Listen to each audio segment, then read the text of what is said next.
እኔ ደግሞ ልክ ብዕሯ እንደፈቀደችልኝ ለጥበቡ ለሱም እንደፈቀደችው ለኔም ስለምትፈቅድ ሀገሬ አልሞተችም አለች ትኖራለች ማለቴ ያስቀየማቸው ሰዎች አሉ። እኔ ከቴዲ ጋር ምንም አይነት የግል ጉዳይ የለኝም። ለማንኛውም ኢትዮጵያዊ በጣም ማድንቀው ወደው በሙያዊ ችሎታው በጣም ማድንቀው ሰው ነኝ። ከሳምንታት በፊት ታዋቂውና ተወዳጁ ድምፃዊ ቴዎድሮስ ካሳሁን ወይም ደግሞ ቴዲ አፍሮ ኢቶሪካ ከሚለው አልበም ውስጥ ዳስጣል የሚለው ዜማውን በተመለከተ የኦሮምኛ ዘፋኝ የሆኑት ገላና ጋሮምሳና ዮሳን ጌታውን የመልስ ምት ነው ያሉትን ሙዚቃ ሰርተው እንግዲህ በነጋታው የዛኑ ቀን መልስ መስጠታቸው ይታወቃል። ከዚህ ጉዳይ ጋር ተያይዞ እንግዲህ ይህንን በተመለከተ ዮሳን ጌታውን እኔ ቴዲ አፍሮን የማደንቀው የማከብረው ሰው ነው፣ ነገር ግን እሱ ያነሳውን ሀሳብ እኔ የማልደግፈው ስለሆነ ስነ ጽሁፍ በፈቀደችልኝ መልኩ ግጥምና ዜማ ሰርቼ መልስ ምት ሰጥቻለሁ ሲል ከዚህ ጉዳይ ጋር ተያይዞ ለቴዲ አፍሮ ያለውን ፍቅርና ደግሞ ጉዳዩን በተመለከተ እሱ ሀገር ሞታለች አለ፣ እኔ ደግሞ ሀገር ያልሞተችም ብዬ ዘፈንኩ ሲል አንድ ፕሮግራም ላይ ለቀረበለት ጥያቄ መልስ ሰጥቷል። አብራችሁን ከቆያችሁ የምትከታተሉት ጉዳይ ይሆናል።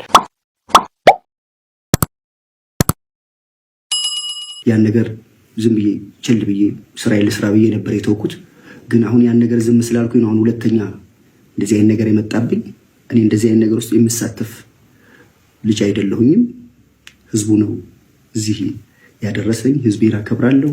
እኔ ሴት እናት ናት ያሳደገችኝ፣ ሴት ልጆች አሉኝ እና እንደዚህ አይነት ነገር ውስጥ የምሳተፍ ሰው አይደለሁም። እሱን ለማሳወቅ ነው የመጣሁት። ከዚህ ቀደም አንዲት እንስት ላይ አካላዊ ጥቃት በማድረስ ተከሶ የነበረው ድምፃዊ አህመድ ማንጁስ በ300 ብር ዋስ መለቀቁ ተሰምቷል። በ300 ብር ዋስ መለቀቁም እንዲሁም ማህበራዊ ጉዳይ ላይ ታዲያ መነጋገሪያ ሆኗል። ከዚህ ቀደም ከዚህ ጉዳይ ጋር ተያይዞ ክስ ተመስርቶበት እንደነበረ ሁላችሁ ያያችሁት የሰማችሁት ጉዳይ ነው። ታዲያ መጨረሻ ላይ እንግዲህ በዋስ ያስያዘውን ብር ተመልሶለት 300 ብር ተቀጥቶ እንዲለቀቅ ተወስኗል። ይህንንም ጉዳይ በተመለከተ አብራችሁን ከቆያችሁ የምንነግራቸው ጉዳይ ይሆናል። በሌላ መልኩ ያሳለፍነው እሁድ ሚያዝያ 12 ቀን 2018 ዓ.ም አዲስ አበባ አየር ጤና አካባቢ አንድ ሆቴል ውስጥ የተፈጸመ እጅግ ልብ ሰባሪ የሆነ ዜና አለ። አንድ ግለሰብ የገዛ ሚስቱን እንግዲህ ለ3 ቀናት አብረው ካሳለፉ በኋላ ሩም ይዘው የነበሩበት ክፍል ያደሩበት ክፍል ውስጥ ባልተገባ መልኩ ህይወቷን ነጥቋት ሊሰወር ችሏል። ከዚህ ጉዳይ ጋር ተያይዞ እጅግ በጣም አሳዛኝ የሆነው ነገር ታዲያ ይህ ግለሰብ ለቤተሰቦቿ እንዲህ ያለ ሆቴል ውስጥ እንደዚህ አድርጊያታለሁ፣ ሂዱና ከፈለጋችሁ እዛ ስክሪኗን ውሰዱ፣ ደግሞ ከፈለጋችሁ ቪዲዮ ክፈቱና እንዴት እንዳደረግኳት ተመልከቱ፣ አሁን ደግሞ ሌሎቹንም ደግሞ ላጠቃ እንደዚህ ያለ ቦታ እየሄድኩ ነው የሚል መልእክት ትቶ ተሰውሯል። ይህንንም ጉዳይ በተመለከተ ልንነግራቸው ወደን ነው። ከሴት ልጅ ጥቃት ጋር በተያያዘ አሁንም ሌላ መረጃ እንነግራቸዋለን። እንግዲህ ኢትዮጵያ ውስጥ የሴቶች ጥቃት ከወሬ ባለፈ ይሄ ነው ተብሎ የተነገረ እነሱን ሊታደግ የሚችል ነገር እስካሁን እንዲህ ነው ተብሎ የተደረገ ነገር ያለ አይመስለንም። በተመሳሳይ መልኩ ሁለት ጎረምሶች የአንዲትን የ16 ዓመት ታዳጊ ስራ እናስቀጥርሻለን ብለው ወስደው 8 ሰዓት ላይ መጥተው አስገድደው አፏን አፍነው እንግዲህ ጾታዊ ጥቃት አድርሰውባታል። እስከ ፕሮግራማችን ፍጻሜ ድረስ ከቆያችሁ ይህንንም ጉዳይ በዝርዝር የምትሰሙትና የምትከታተሉት ጉዳይ ይሆናል ማለት ነው። የምንወዳችሁና የምናከብራችሁ የጊዜ ሚዲያ ቤተሰቦች ኤልያስ ደግነት ነኝ። የምትከታተሉት ጊዜ ሚዲያ ነው። አብራችሁን ከቆያችሁ እነዚህን 4 አጫጭር መረጃዎች እንነግራቸዋለን። ፕሮግራማችን ፍጻሜ ድረስ አብራችሁን ቆዩና ፕሮግራማችንን ተከታተሉ። በቆይታችሁም ታዲያ ጊዜ ሚዲያን አንድ ጊዜ ሼር፣ ላይክ፣ ሰብስክራይብ፣ ኮሜንት ታደርጉልን ዘንድ በትህትና ጠይቀን ክብር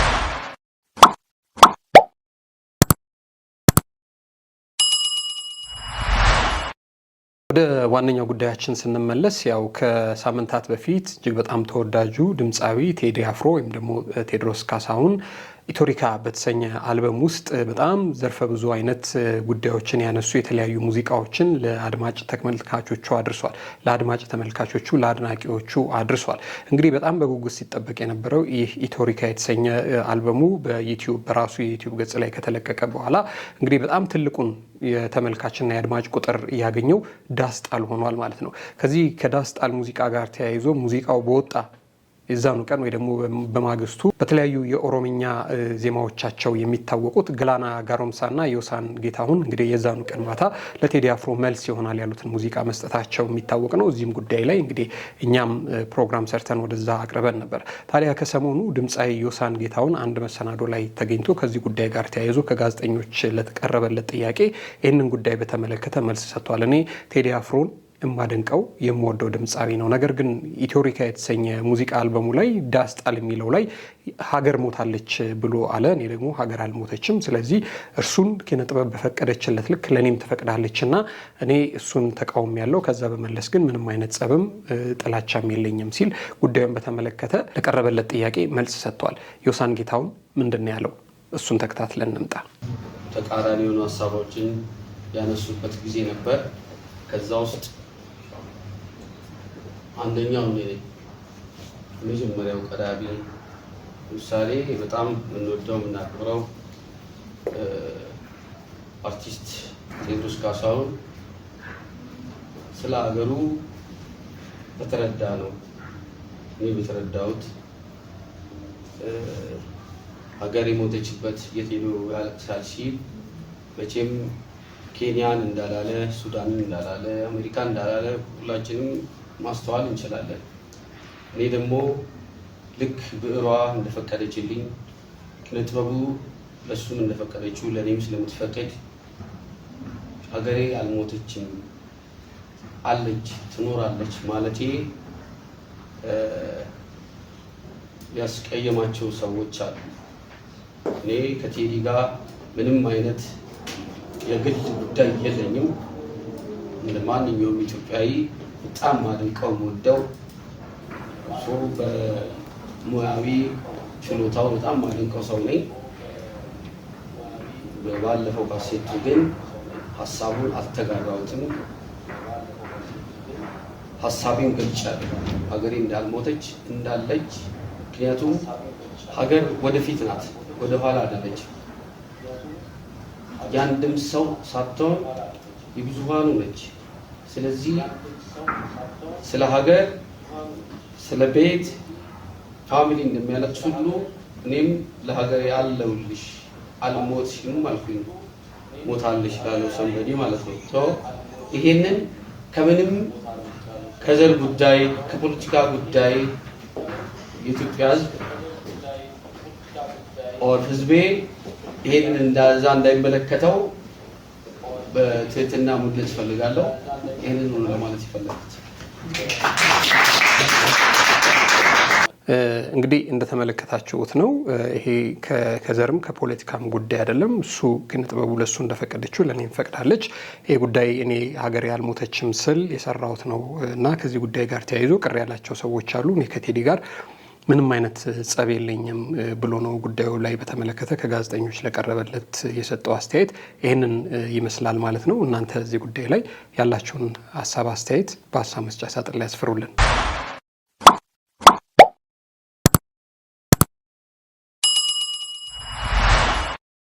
ወደ ሌላኛው መረጃችን ደግሞ ስንሻገር ከዚህ ቀደም በሴት ልጅ ጥቃት ክስ ቀርቦበት የነበረው ድምፃዊ አህመድ ማንጁስ በ300 ብር በነፃ እንዲለቀቅ ስለመወሰኑ ነው የሰማ ነው። ከዚህ ቀደም ሁላችሁም እንደምታስታውሱት እንግዲህ አንዲትን ሴት በምሽት ክለብ ውስጥ ደብድቧል የሚል መረጃ ነበር የወጣው። በሌላ መልኩ ግን ጾታዊ ጥቃት ሊያደርስባት ሞክሮ በመታገልና በመታገል መካከል ነው አካላዊ ጥቃት ያደረሰባት የሚል ጉዳይ በማህበራዊ ሚዲያ ላይ ሲወጣ ይህንን ጉዳይ በተመለከተ እሱ ወደ ሚዲያ መጥቶ ነገሩ እንደዛ እንደተወራው አይደለም፣ እኔ እንደዛ አይነት ሰው አይደለሁም ሲል እዚህ ጉዳይ ላይ መልስ ሰጥቶ ነበር። በወቅቱ ለተነሳበት ቅሬታና ከአድናቂዎቹ ከማህበረሰቡ ለተነሳበት ቅሬታና ትችት የሰጠውን መልስ መጀመሪያ እሱን እናስደምጣችሁ። እንዴት ናችሁ? እንኳን አደረሳችሁ። ባለፈው ሶሻል ሚዲያ ላይ ሲዘዋወር ስለነበረው ነገር ህግ የያዘው ጉዳይ ስለነበረ በፍጥነት ምላሽ ስላልሰጠውኝ ይቅርታ ጠይቃለሁ። ያው ህጉ ጨርሶ ምናምን ይምጣና እውነታው ላስረዳ ብዬ ነው። ቲክታክ ላይ ሲዘዋወር የነበረው ነገርና አንዳንድ ቲክታከሮች ሲፖስቱት የነበረው ነገር ስለ መድፈር ምናምን ጉዳይ ነው። እዚህ ህግ ጋር ደግሞ የተጠየቁበት ጉዳይ ደግሞ ግጭት ነው የሚለው ወረቀቱን፣ የክሱን ወረቀት መሀል ላይ ወይ መጨረሻ ቪዲዮ መጨረሻ ላይ ያስቀምጥላችኋለሁ፣ ታዩታላችሁ። እኔ እንደዚህ አይነት ነገር ውስጥ የምሳተፍ ሰው አይደለሁም። ከዚህ በፊትም አረብ ሀገር ምናምን በሚል ነገር የተነሳ ነገር ነበረ። ያን ነገር ዝም ብዬ ችል ብዬ ስራዬ ልስራ ብዬ ነበር የተውኩት። ግን አሁን ያን ነገር ዝም ስላልኩኝ አሁን ሁለተኛ እንደዚህ አይነት ነገር የመጣብኝ። እኔ እንደዚህ አይነት ነገር ውስጥ የምሳተፍ ልጅ አይደለሁኝም። ህዝቡ ነው እዚህ ያደረሰኝ። ህዝቤን አከብራለሁ። ሴት እናት ናት ያሳደገችኝ፣ ሴት ልጆች አሉኝ እና እንደዚህ አይነት ነገር ውስጥ የምሳተፍ ሰው አይደለሁም። እሱን ለማሳወቅ ነው የመጣሁት። ያለውን ነገር ለማጣራት እውነታውን ለማወቅ ከሁለቱም ወገን ያለውን ለማጣራት ሞክሩ። ዝም ብላችሁ ለተራ ነገር የሰውን ህይወት ከማመሰቃቀል ይልቅ አጣርታችሁ ምናምን ወደ እውነታው መታችሁ ብትፖስቱ ጥሩ ነበረ። በዚሁ አጋጣሚ ያደረጋችሁትም ሰዎች እንደዚያ ብላችሁ ለፖስታችሁትም ሰዎች ልቦና ይስጣችሁ እና የኢትዮጵያ ህዝብ እንዲያውቅ የሚፈልገው ነገር እኔ እንደዚህ አይነት ነገር ውስጥ የለውም። ይህ እንድታውቁት ነው። እኔ ህዝቤን አከብራለሁ፣ እወዳለሁ። ያለውን ነገር ታውቃላችሁ። ከመጀመሪያም ከመነሻ እስከ መጨረሻ እንደዚህም አይነት ነገር ውስጥ የሚሳተፍም ሰው አይደለሁም። ይሄን ለመናገር ነው የመጣሁት። እወዳችኋለሁ። አመሰግናለሁ። ቴንኪው። ያኔ ቅሬታ ሲነሳበት የሰጠው መልስ ይሄንን ይመስል ነበር። እሱ እንዳለውም ከጉዳዩ ጋር ተያይዞ የክስ ወረቀቱን እዚህ ላይ አስቀምጦታል።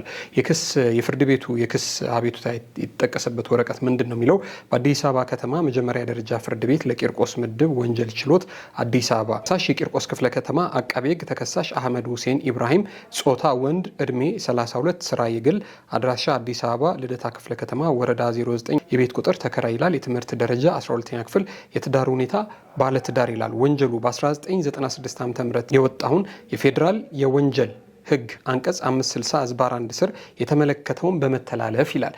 የወንጀሉን ዝርዝር ሀሳብ በተመለከተ ደግሞ ተከሳሽ በሰው አካልና ጤና ላይ ጉዳት በማድረስ የካቲት 22 ቀን 2018 ዓ.ም በግምት ከጠዋቱ 12 ሰዓት ከ10 ሰዓት በቂርቆስ ክፍለ ከተማ ወረዳ 2 ክልል ልዩ ቦታው ሎጎስታር ሆቴል ውስጥ የግል ተበዳይ የሆነችውን መድኃኒት ይልማ የተባለችውን በቀኝ እጁ በቦክስ በቀኝ በኩል ፊቷንና ከንፈሯን በመምታት የህመም ስሜት እንዲሰማት በማድረጉ በፈጸመው የእጅ እልፊት ወንጀል ክስ ተከሷል የሚል ነበረ። እንግዲህ የክሱ ዝርዝር ሀሳብ የሚያመላክተው ማለት ነው በወቅቱ ከዚህ ጉዳይ ጋር ተያይዞ እና እርሱ እንዳለው ግን ያው አንዳንድ ሶሻል ሚዲያ በተለይ ደግሞ አንዳንድ ቲክቶክ ላይ ድምፃዊው እችን ልጅ እንግዲህ የጾታ ጥቃት ለማድረግ በመሞከር መካከል ስታገለው ነው አካላዊ ጥቃትና አካላዊ ጉዳት ያደረሰባት የሚል አላስፈላጊ የሆነ ነገር ማህበራዊ ሚዲያ ላይ አሰራጭተው ነበር ማለት ነው። ከዚህ ጉዳይ ጋር ተያይዞ እንግዲህ ድምፃዊ አህመድ ማንጁስ በ300 ብር እንዲለቀቅ ነው የተወሰነው። ምንድን ነው ውሳኔው? የመጨረሻ የፍርድ ቤት ውሳኔ እሱን እንገራቸው። በሴት ላይ ጥቃት በማድረስ የተከሰሰው ድምፃዊ አህመድ ማንጁስ በ300 ብር ቅጣት ተቀጥቷል። የአዲስ አበባ ከተማ የመጀመሪያ ደረጃ ፍርድ ቤት ቂርቆስ ምድብ ችሎት በድምፃዊው አህመድ ሁሴን ወይም ደግሞ ማንጁስ ላይ የ300 ብር የገንዘብ ቅጣት አስተላልፈዋል። ድምፃዊው የተቀጣው የካቲት 22 ቀን 2018 ዓ.ም በቂርቆስ ክፍለ ከተማ በሚገኝ አንድ ሆቴል ውስጥ መድኃኒት ይልማ በተባለች ግለሰብ ላይ አካላዊ ጥቃት በመፈጸም ጥፋተኛ ሆኖ በመገኘቱ ነው። ፍርድ ቤቱ ውሳኔውን ከመስጠቱ በፊት የአቃቤ ሕግን ጥቃቱን በሴት ላይና በምሽት ተፈጽሟል የሚል የቅጣት ማክበጃ የቀረበበት ቢሆንም የተከሳሹ የቅጣት ማቅለያዎች ተመልክቷል። ድምፃዊው ቀደም ሲል የወንጀል ሪከርድ የሌለበት መሆኑ ጥፋቱን አምኖ መጸጸቱና የሁለት ልጆች አባት መሆኑን በመጥቀስ ቅጣት እንዲቀልለት ያቀረበውን ጥያቄ ፍርድ ቤቱ ተቀብሎለታል። በዚህ መሰረት ችሎቱ የእስር ቅጣቱን ወደ 300 ብር የገንዘብ ቅጣት የቀየረው ሲሆን ተከሳሹ የተበየነበትን ገንዘብ እንደከፈለ የዋስትናው ተመላሽ ተደርጎለት ከእስር እንዲፈታ ታዟል ሲል ፍርድ ቤቱ የመጨረሻውን ብይን ሰጥቷል ማለት ነው። ከዚህ ጉዳይ ጋር ተያይዞ ማህበራዊ ሚዲያ ላይ እየተመላለሰ ያለው ነገር እንዴት ነው በ300 ብር የሚለቀቀው የሚል እንግዲህ ቅሬታም እየቀረበ ይገኛል። ይሄ የፍርድ ቤት እና የችሎቱ አሰራር ስለሆነ እዚህ ላይ እንዲህ ነው እንዲያ ነው የምንለው ነገር የለንም። ዙሮ ግን በ300 ብር ተፈቷል ማለት ነው። እዚህ ጉዳይ ላይ አሁንም ያላችሁን ሀሳብ አስተያየት በሀሳብ መስጫ ሳጥን ላይ ያስፍሩልን።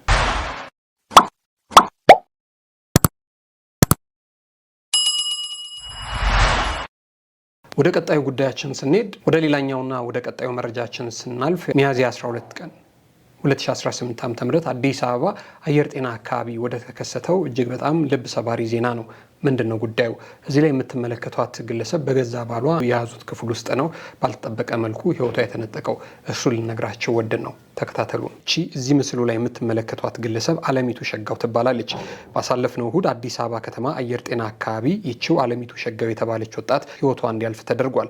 አየር ጤና አካባቢ በሚገኝ አምኒ ሆቴል ውስጥ እሁድ ሚያዝያ 12 ቀን 2018 ዓ.ም ምሽት ላይ የልጆች እናት የሆነችው አለሚቱ ሸጋው በገዛ ባሏ ህይወቷን ተነጥቃ መገኘቷ ታውቋል። ግድያውን ፈጽሟል ተብሎ የሚጠረጠረውና እስካሁን በቁጥጥር ስር ያልዋለው ደሳለኝ ሽመልስ የተባለ ባለቤቷ ነው። ተጠርጣሪው ከአሶሳ መጥቶ ለ3 ቀናት አብሯት ከቆየ በኋላ እሁድ ምሽት በድብደባ በማነቅና ህይወቷ እንዲያልፍ ማድረጉንና ድርጊቱን መፈጸሙን የሚገልጽ የቪዲዮና የጽሁፍ መልእክት ወደ አጎቷ መላኩ ተገልጿል። የቀድሞ ባለቤቷ ነኝ፣ አብረን በምንኖርባቸው ጊዜያት አንድ ልጅ አፍርተናል። በትምህርትና በተለያዩ ጉዳዮች ተለያይተን እሷ ወደ አዲስ አበባ መጣች፣ እኔም ወደ ዩኒቨርሲቲ እማር ነበር። ያኔ በተለያየንበት ወቅት ከገዳዩ ባለቤቷ ደሳለኝ ሽመልስ ጋር አዲስ አበባ ውስጥ ተገናኝተው ተጋብተው አዲስ አበባ እየኖሩ አንድ ልጅ ወልደዋል ሲል የቀድሞ ባለቤቷ ይህን ምስክርነት ሰጥቷል። የኑሮ ሁኔታ አልመቻችላቸው ሲል ታዲያ ወደ ቤተሰቦቹ ትውልድ ቦታ ወደ ጎጃም ወስዷት ነበረ። እዛም አልሞላ ሲላቸው ባለቤቷ ለስራ ወደ ቤኒሻንጉል ጉሙዝ ክልል አሶሳ ከተማ ሲጓዝ እሷም ለስራ ወደ አዲስ አበባ መጥታ አየር ጤና አካባቢ በሚገኝ ሆቴል ውስጥ ወጥ ቤት ረዳት ሆና እየሰራች 1 ወር እንኳን አልሞላትም ነበር። ነገር ግን ሚያዝያ 10 ቀን 2018 ዓ.ም ህይወቷን የነጠቃት ባለቤቷ ደሳለኝ ሽመልስ ከአሶሳ መጥቶ አየር ጤና በሚገኝ አምኒ ሆቴል ተገናኝተው አርብ፣ ቅዳሜና እሁድ አብረው አሳልፈዋል። ግን እሁድ ዕለት ምሽት 2 ሰዓት አካባቢ ህይወቷን ነጥቋት ሊሰወር ችሏል። ከሆቴሉ አስክሬኗን የአዲስ አበባ ፖሊስ ለምርመራ እንዳወጣው ተደወለልንና ስንሄድ ወደ ጳውሎስ ሆስፒታል ተወሰደች። በማግስቱ 6 ሰዓት አካባቢ አስክሬን ተረክበን ወደ ደቡብ ወሎ ዞን መሃል ሳይንት ደንሳ ወረዳ አለገታ ቀበሌ ቤተሰቦቿ ዘንድ ሰድጃታለሁ ሲል ከዚህ ቀደም አግብቷት የፈቷት የነበረው ባለቤቷ ነው ይህንን መረጃ የሰጠው ማለት ነው። ሲቀጥል እንዲህ አለ። ያለኝ መረጃ ይሄ ነው። የምርመራ ውጤት እስካሁን አልደረሰንም። ግን እኛ አስክሬኑን ስናየው በቦክስ ተመታለች። አንገቷ ላይ የመታነቅና በቦክስ የመደብደብ ብልዛትም አለባት። ገዳዩ የሚገርመው ነገር ለአጎቷ ህይወቷን ከነጠቀ በኋላ ቪዲዮውን ልኮ በመልእክት እስቲ ዳታ አብራና እያት እንዴት እንዳደረግኳት ለእህትህ አንተ ተቆርቋሪ አይደለህ ወይ? እስቲ ሂድና አስክሬኗን ይኸው፣ እስኪ ሂድና እንዴት እንዳረኳት ተመልከት። ከሰኞ አንተንም አለቅህም፣ አንተም ላይ እመጣለሁ፣ ቤተሰቦችህንም እንደዚሁ እጨርስብሃለሁ ብሎ የሚል ዛቻ አስተላልፎበታል። ደሳለኝ ሽመልስ የተባለን ይህንን ጨካኝ ሰው ባለበት ቦታ ለፖሊስና ለህግ አካላት ጥቆማ በመስጠት እንዲያቀርብልን ነው የምንፈልገው ሲሉ ቤተሰቦቿ ይህንን ጉዳይ በተመለከተ መረጃውን ለህዝብ ይፋ አድርገዋል ማለት ነው። እንግዲህ እንደዚህ ያሉ መረጃዎች በየአመቱ ነው የምንሰማው። አንድም አመት እንግዲህ ከስንት አመት ወደዚህ የሴት ልጅ ጥቃት ያላየንበት አመት የለም። በእያንዳንዱ አመት ሴት ልጅ በባሏ በወንድሟ ወይ ደግሞ በቅርብ ሰው አካላዊ ጥቃት ይደርስባታል፣ ጾታዊ ጥቃት ይደርስባታል። እንግዲህ ይህንን ጉዳይ በተመለከተ መንግስትና የሚመለከታቸው አካላት እንዴት አድርገው ነው የሚያስቆሙት የሚለው ነገር በጣም ትልቅ ጥያቄ ነው። እናት ያለን፣ ልጅ ያለን፣ እህት ያለን ሁላችንም ከሴት የተገኘን የሴት ቤተሰብ ያለንን ይሄ ጉዳይ ባያሌው ያመናል። የሚመለከታቸው አካላት አሁንም እዚህ ጉዳይ ላይ የማያዳግም እርምጃ እንዲወስዱ ጥሪያችንን እናቀርባለን።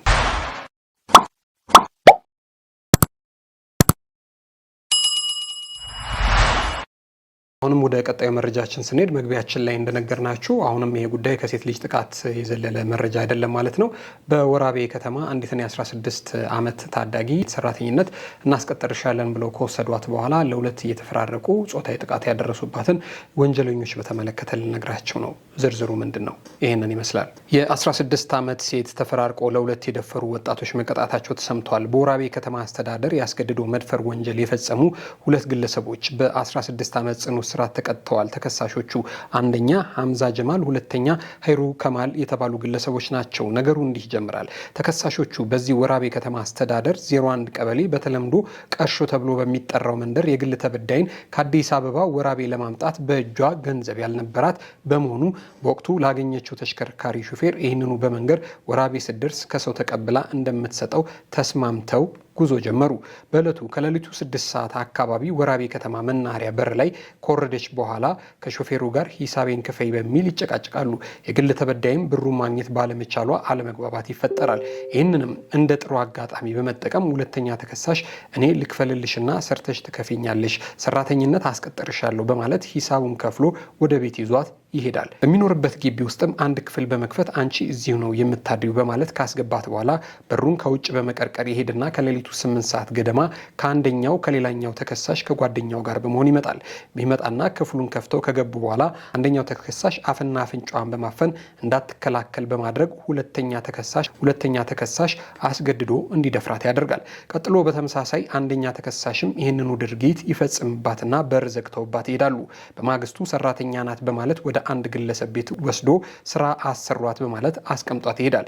ይህ ግለሰብ የግል ተበዳይን ሁኔታና ለቅሶ በማየት ተጠራጥሮ ኑሮ ሲጠይቃት በሰጠችው ፍንጭ ለወራቤ ከተማ አስተዳደር ፖሊስ ጥቆማ ይደርሰዋል። ጥቆማው የደረሰው የከተማ አስተዳደሩ ፖሊስ ምርመራውን አጠናቆ ለከተማው አቃቤ ሕግ ልኳል። በመሆኑም አቃቤ ሕግ በ1996 ዓ.ም የወጣውን የኢፌዴሪ የወንጀለኛ ሕግ አንቀጽ 32 ዝባር 1 ዝባር ሀና 620 ዝባር 2 ዝባር መላይ የተመላከተውን ድንጋጌ በመጥቀስ ለወራቤ ከተማ አስተዳደር የመጀመሪያ ደረጃ ፍርድ ቤት ክስ ያቀርባል።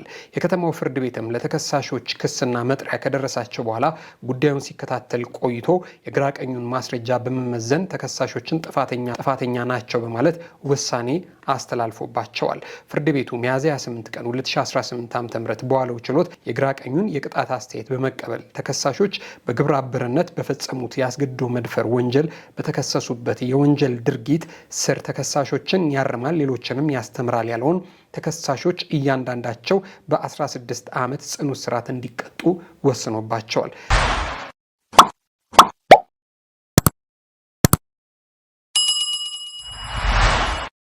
የምንወዳቸውና የምናከብራቸው የጊዜ ሚዲያ ቤተሰቦች እንግዲህ ለዛሬ የነበሩን መሰናዶዎች ይህንን ይመስሉ ነበረ። አብራችሁን ስለቆያችሁ እጅግ በጣም ከልብ አድርገን ነው የምናመሰግነው። አሁንም ግን ጊዜ ሚዲያን ሼር፣ ላይክ፣ ሰብስክራይብ ሳታደርጉን የምትመለከቱን ካላችሁ አንድ ጊዜ ሰዓት ውሰዱና ሼር፣ ላይክ፣ ሰብስክራይብ እያደረጋችሁ ቤተሰብ እንድታደርጉን እና ደግሞ ወደ 100,000 የምናደርገውን ጉዞአችንን እንድታግዙን በትህትና እንጠይቃለን። አብራችሁን ስለቆያችሁ እናመሰግናለን። ክበሩልን።